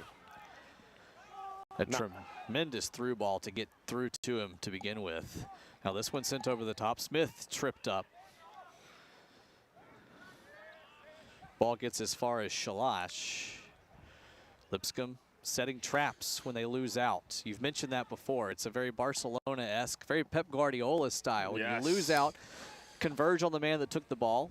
If you can't take the ball away, foul him. For an Arsenal, I mean, I would hope you would buy into this, especially with Arteta coming there. You know, finally you have a good brain in the Arsenal wheelhouse. Oh goodness! You know what? I think it takes more than brain for Arsenal to win these days. I think there's some divine intervention. Yeah, that's true. They're paying for the curse of letting go of Arsene as much as many thought it was the right move at the time. It's been a tough road. And Mesut. Oh man, I don't want to even get into Mesut Ozil. The saga that is Arsenal's former number 10, now applying his trade at Fenerbahce. Going to Istanbul for a more stable situation. It's a situation that can't always say. Environment is key. That's right. Well, chipped over the top here. Yeah, Arsenal and Leicester tomorrow. After some good recent form from the Gunners, I'm setting up to be miserably disappointed. As they say in Ted Lasso, it's the hope that kills you. It's got to be so tough to be an Arsenal fan. It's a test of character. Yeah. Ball over the top here. Smith is free. One man between him and the keeper. He comes into the back of the defender who shielded him brilliantly. That's Eddie Williamson doing his job and doing it well. But Lipscomb has space now, and they have some numbers. Chipped over the top by Robinson. 50-50 ball, past the keeper, headed up by Lopez, out of play. Goal kick, Bellarmine. They dodge a couple of bullets there. Not just a couple bullets, that last bullet from Robinson. One, he wins that second ball. He has poise. He's able to take a touch forward. He picks up his head. He sees Lopez peeling off the shoulder of the center back. And I don't know how many people realize how tough of a ball it is to clip that in. Great job by the goalkeeper to come out and get it. But that ball, just to even create a half chance there, incredible from Robinson. Lovely, delicate bend on that from the left back. Brozovic couldn't handle it, got in the way. Smith trying to use his speed to corral the ball. He has help. To Lopez. Lopez in the box. Best chance of the day for Lipscomb. Save, Brozovic. The follow-up off the side netting. And that little pause you heard was the broadcaster's pause when you think maybe it's gone in, but no, it was not upper 90. It was outer 90. That was some magic right there because I thought it was in. He Houdini'd it. Near miss for Lipscomb. Their best stretch of play so far today. But that initial chance, the one they'll rue, Lopez with the ball 8 yards out from goal. Can't hit it past Brozovic, who has been stellar today in his first collegiate start. The backup keeper really proven that he's shown the coach, hey, if you need me, you got me. That's the one thing that you need from any backup. They need to be ready at any point, any time of the day. Filling in for Connor Range, who has played 42 career matches for Bellarmine in goal. Out due to a red card suspension, earned one in the 10th minute against Belmont, but Brozovic has looked every bit the starter tonight. A couple of huge saves now for his club. 3 total, but 2 particularly difficult stops. One in the first half when Ryan Doherty stepped into one and I was about to unleash a goal call. Because that ball looked like it was headed that was a crack. Upper 90, and what a save it was from Brozovic. This one getting low, he can do it all. Starter's last name may be Range, but it is Brozovic who has shown range so far today for Bellarmine. Excellent from Robinson there. Robinson edged off the ball. Looked like he touched it last, and the assistant referee is going to agree with me on that. And the ref is going to wave the subs in and ultimately give the ball to Bellarmine. Couple of substitutes coming in. It is Juan Ballas coming back in for the Knights. The striker is sat for the first 18 minutes of the half. He'll replace McGrath. So the starting striker back in for Bellarmine. Joining him, Cameron Dunning, another player who started today in right midfield. That's a good strategy from Bellarmine. You got to see Ballas. He put in a lot of effort, a lot of runs in behind in the first half. Give him that extra 15, 20 minutes off in the second half so that he can go these last 26 and really go all out. Conference play is important. Well, the Chilean plays with confidence. His favorite player is Latan. We were talking before the match. These guys, when they list their favorite players in their bios, it's often the type of player they want to be. And I will not attribute the attitude of a guy like Zlatan, but on field at least, that mentality. If you're a striker, he's a guy you've got to look up to, right? Of course, a guy who believes he's going to score, who wants to score, he wants the ball. You know, in golf, I guess they call it the yips. I don't think Zlatan knows that in his vocabulary. No such thing. He's, what, 78 years old and still scoring goals for AC Milan? Yeah.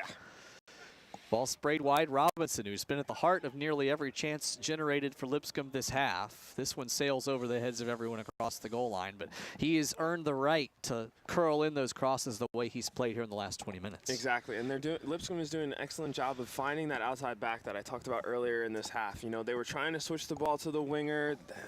Outside backs were winning a header off of it. Then they have to try and fight for the second ball. But when they're able to connect through the midfield, then play the outside back, you can get an early delivery. You can get a 1v1 moment. You can get Lopez running in behind the outside back.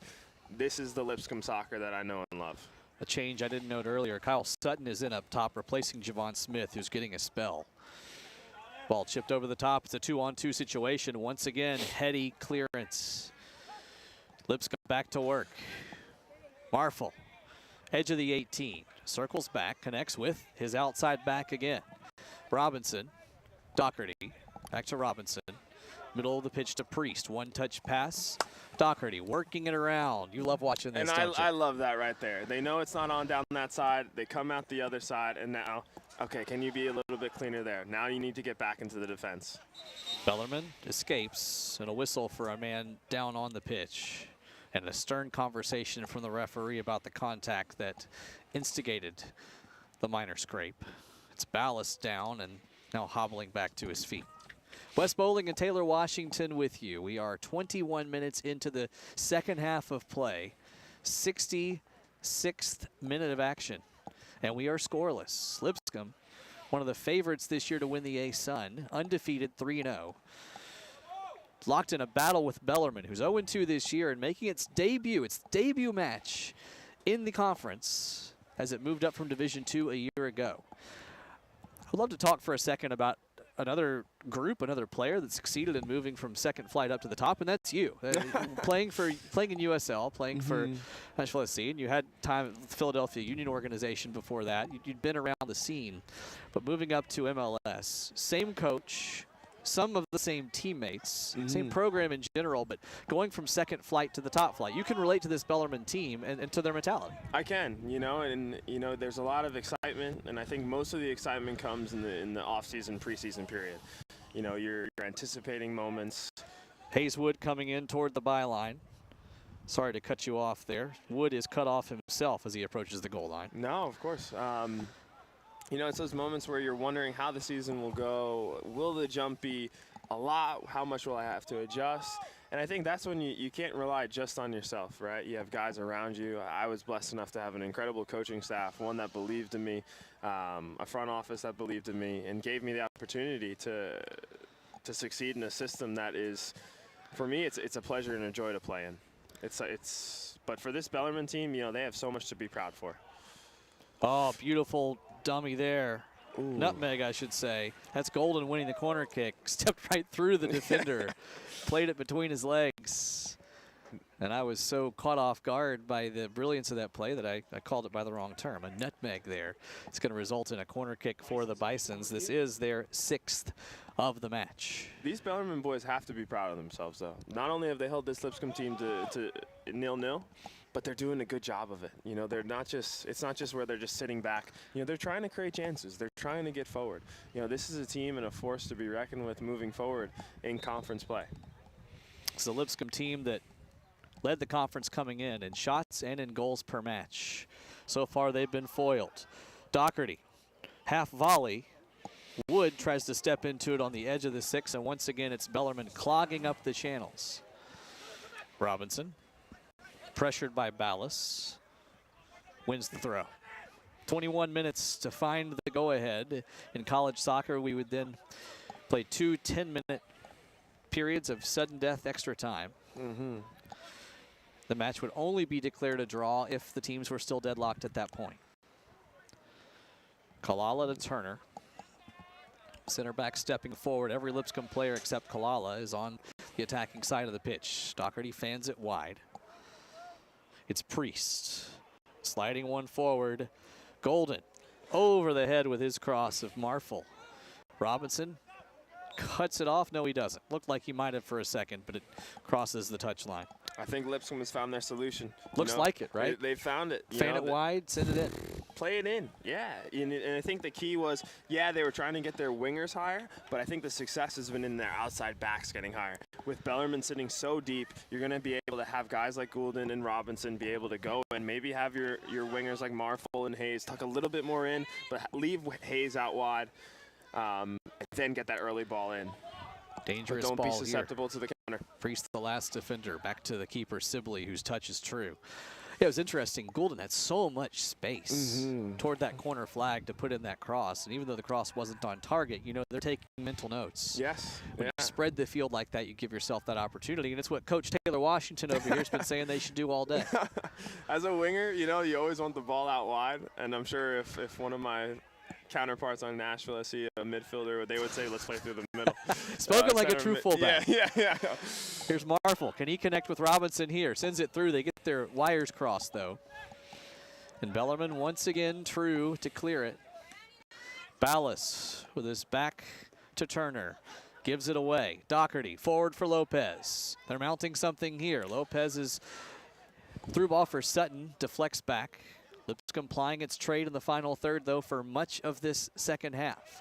It is yet to yield results. Could they be coming soon? That's what I like about this Marfel kid.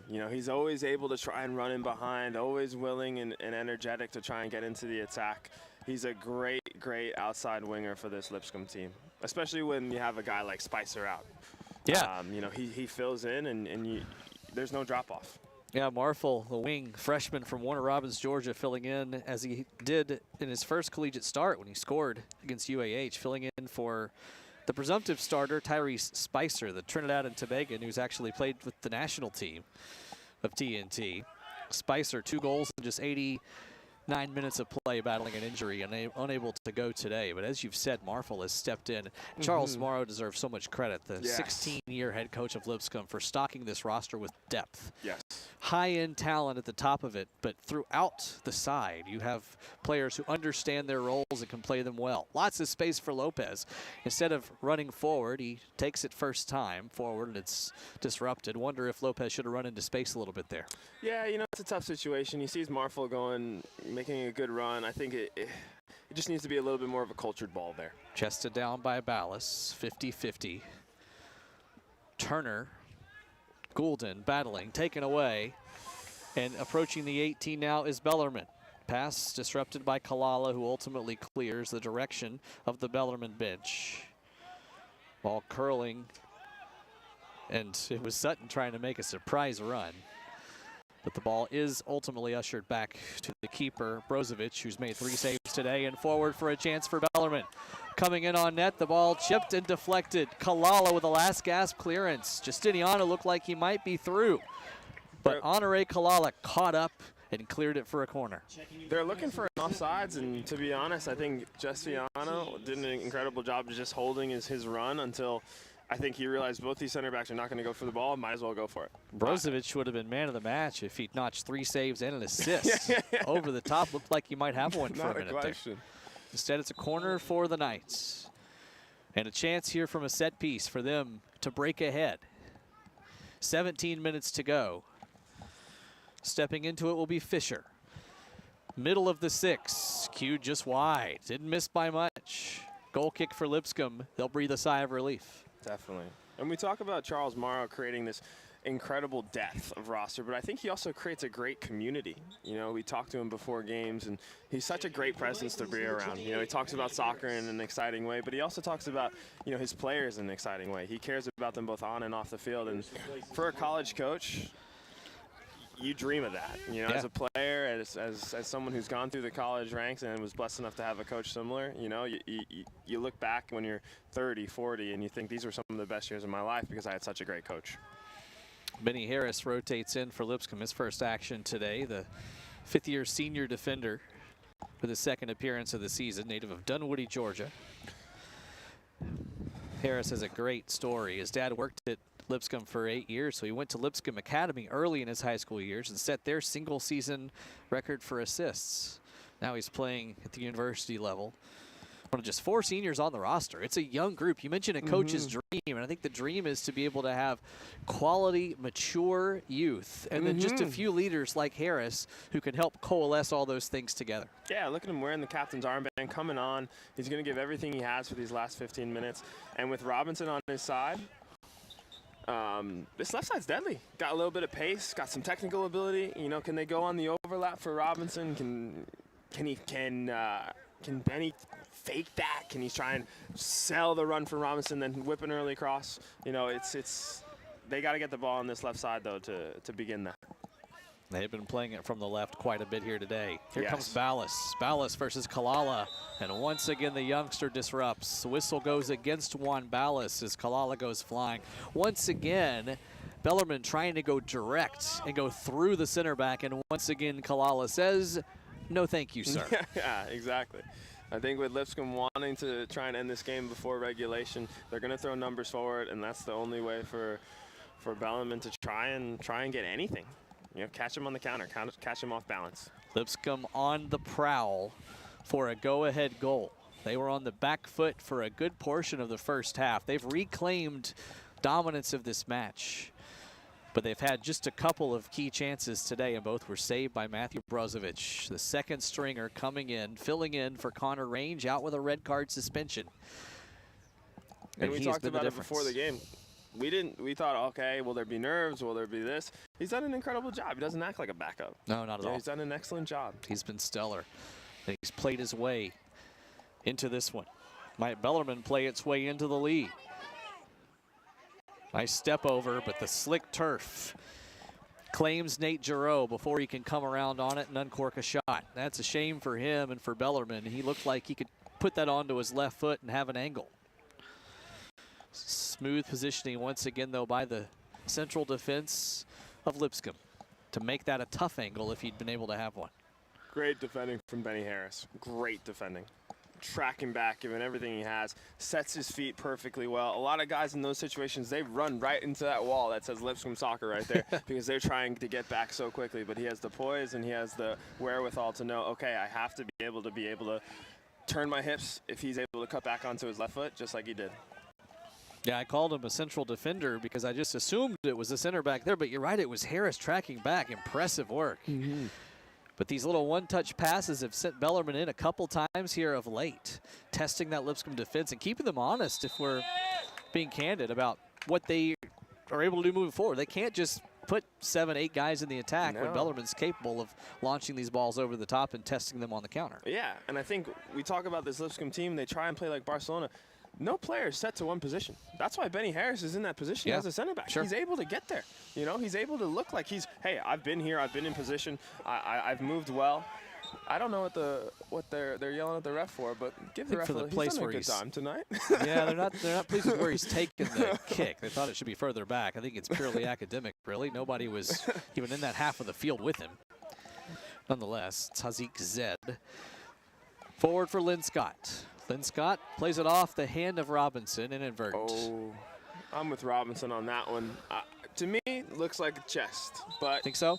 Yeah, maybe. The shouts were there for it immediately, as you would expect either way if you're Bellarmine trying to get it. But there you go, the hands in the square. As it is, though, this creates a set-piece opportunity for the Knights, and they're going to be wise and take this, it looks like. They're going to amass bodies on the edge of the 18 and might launch this one forward into the Nashville Knight to see what happens. They got to be looking for Jonas Skolstad. The big center back could be the target. No other Sent option. up by Fischer. Cued high. There he is. Schoolstad. That's Williamson, actually. Heads it forward. Linscott off of a Lipscomb body. Corner kick for the Knights, their 4th of the day. You'll be happy to know this. Skolstad, favorite club? Arsenal. Oh, he's a good man. He must be. He must be. It would be a better man if he said City, but that's a different story. Norwegian Arsenal supporter.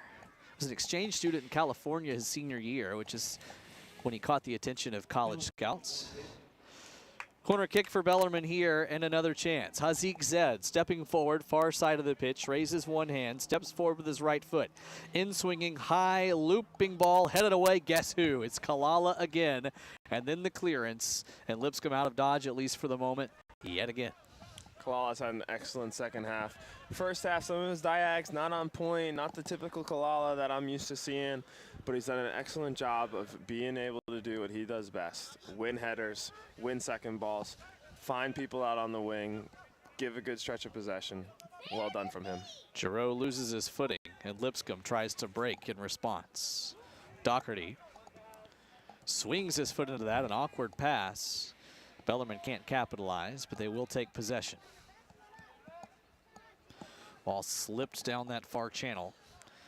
And Golden's going to escort it out of play in the coffin corner for a Lipscomb throw. And now substitutes will come in.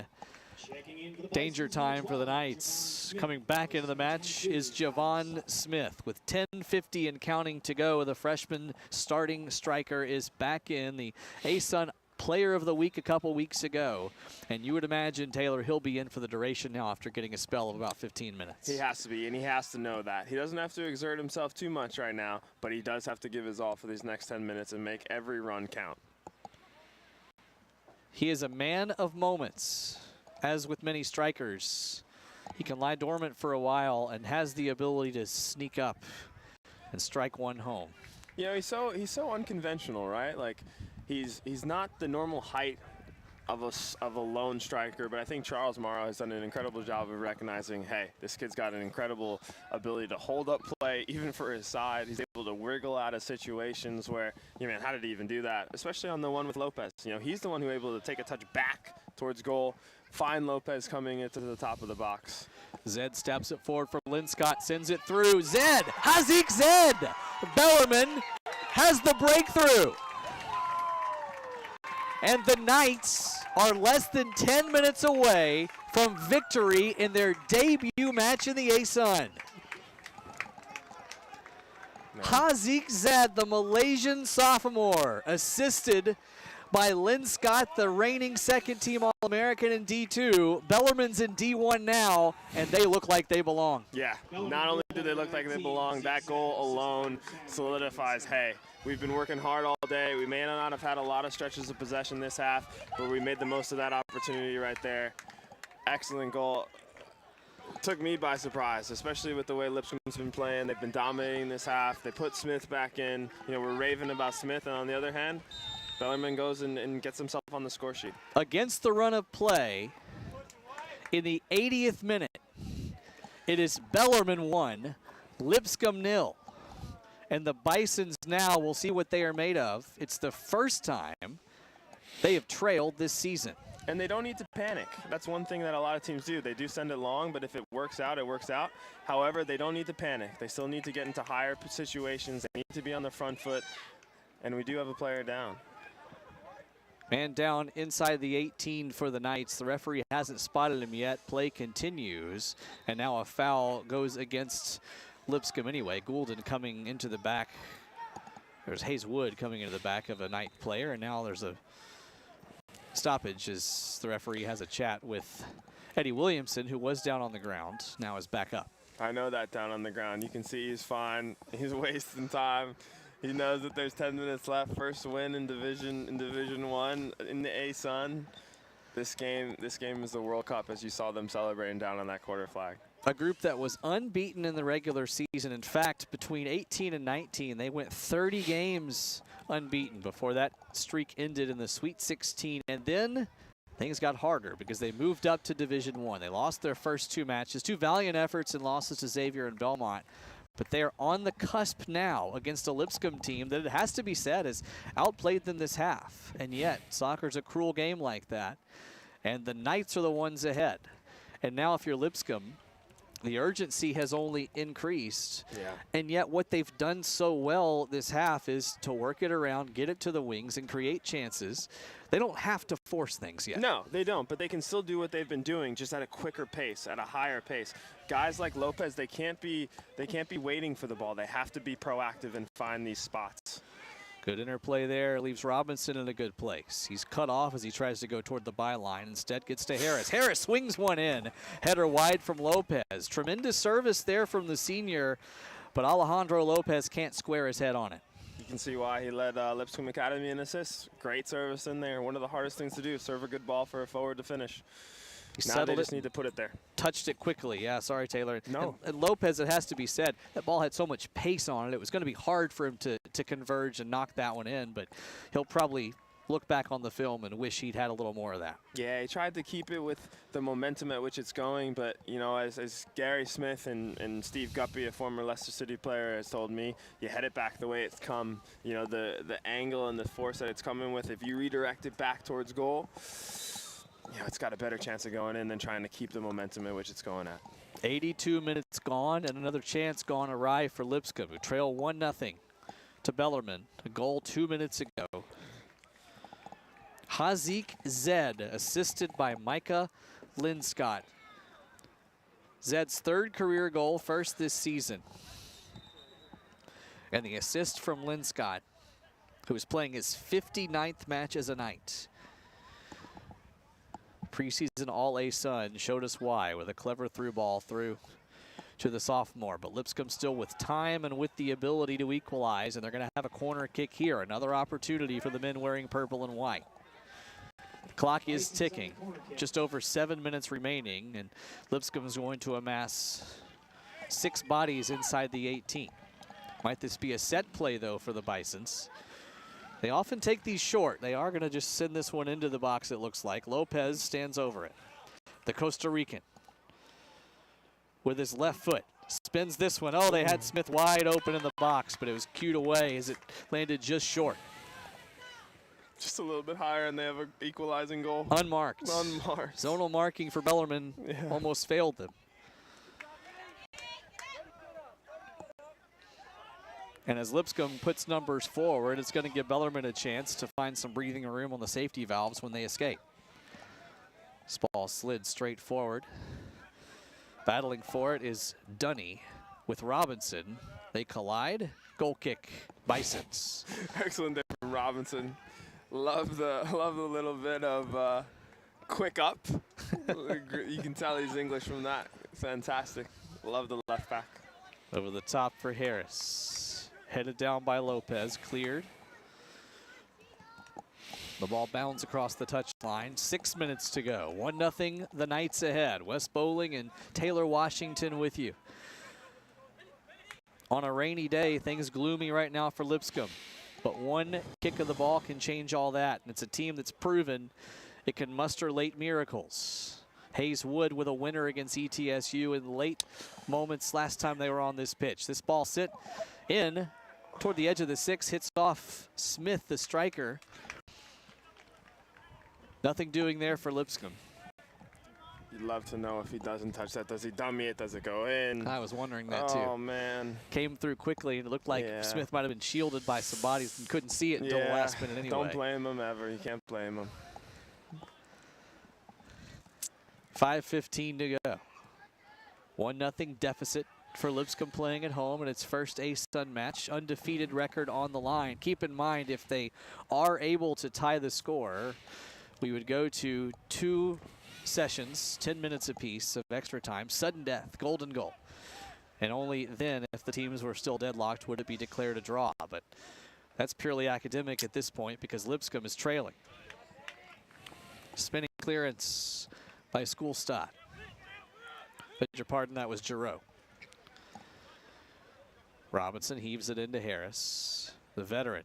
Toward the edge of the 18, step over move, gets by one, can't get by a second. Clever play there, but just didn't have any help or didn't find it. Yeah, I think he expected to take a little bit of a smaller touch, and then I think when he saw the space, he tried to jump into it, just didn't have the momentum. And I know that Lopez has a strong desire for the ball, but that last play where he tries to wrap it and try and create a little bit of space, you know, he's been in those moments today where he just needs to be a little bit cleaner. Play simple. You know, he doesn't have to do it himself. Play with the guys around him. Bellarmine fans in front of us wanted a whistle on Robinson there, but they'll be just fine with the fact that the Knights broke through anyway into the final third before Robinson is able to escort the ball to his left foot, send it forward for Harris, who wins the throw and gets applause from both benches. Bellarmine applauding as well. Their tight defense is held so far. Lopez, searching ball here, disrupted at the last minute. Well done by Vinberg, but Lipscomb recovers into the final third. Golden, cued away, Giroux.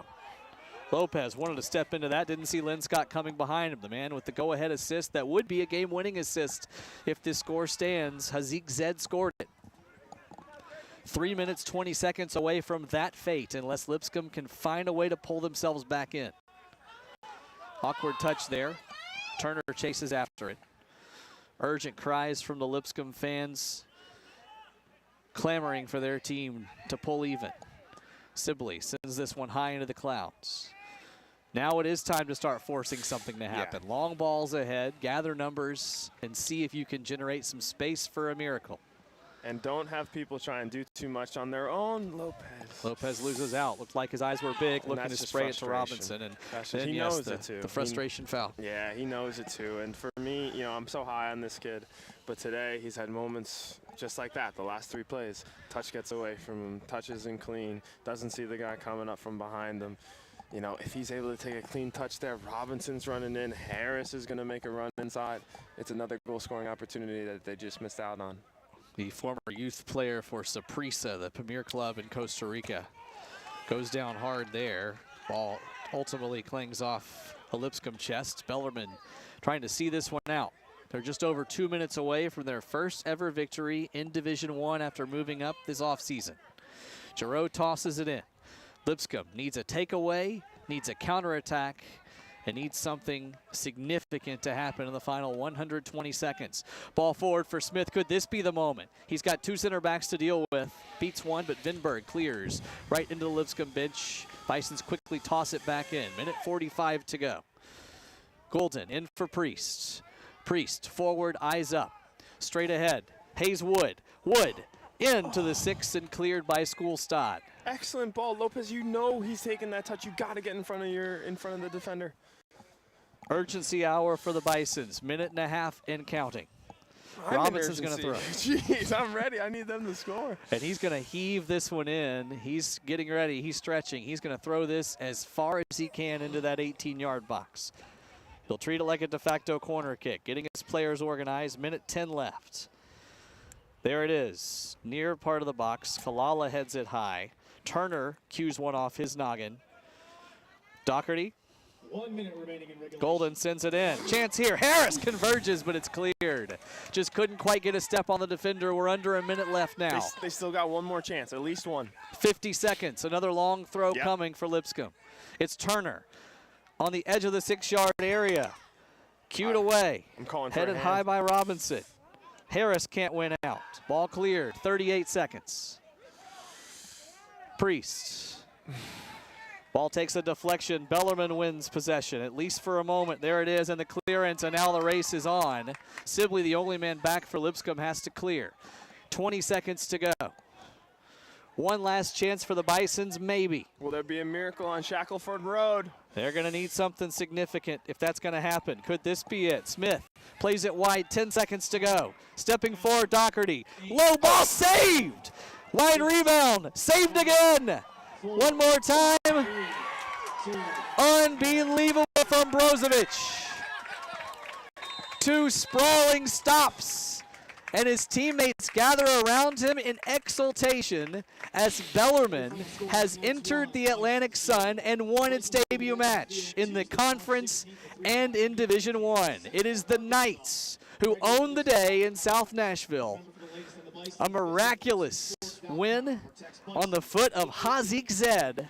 The final score, Bellarmine 1, Lipscomb 0, and even in the waning seconds, Lipscomb had chances and just couldn't finish. Completely. I feel like Robinson right there down on the field. I was so vested and really thought that it was going to come off for this Lipscomb team. But you know what? I know that this Lipscomb team is going to bounce back. They're going to take this. They're going to take it with a grain of salt. They're going to move forward stronger. You know, Bellarmine finishes their opportunity. Lipscomb not able to capitalize on their opportunities, and that's what makes soccer. 1-0 win for Bellarmine.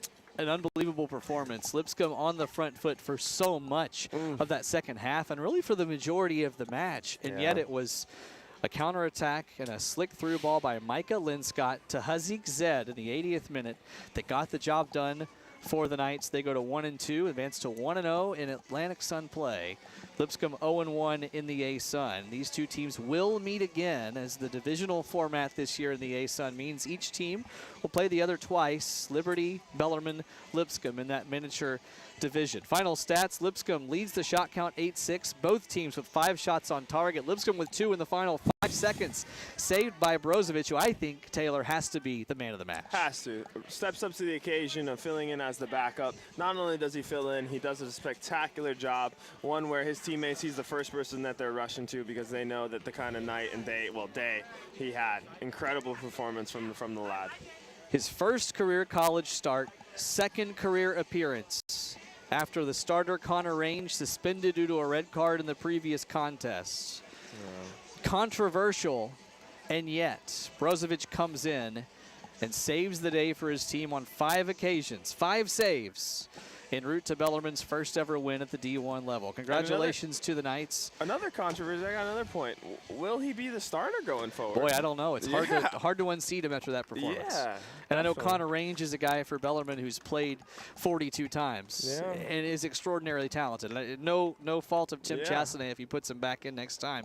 But boy, Brozovic did such a good job making his case. Taylor, final thoughts on today's match? You know, as a big fan of this Lipscomb team, it's unfortunate to see them fall, but you know, maybe this is going to be a propelling moment for them. You know, will they go the rest of the A-Sun unbeaten? Will they be able to use this as they look back on this season and go, this is the turning point where we were able to overcome so many different obstacles and adversity?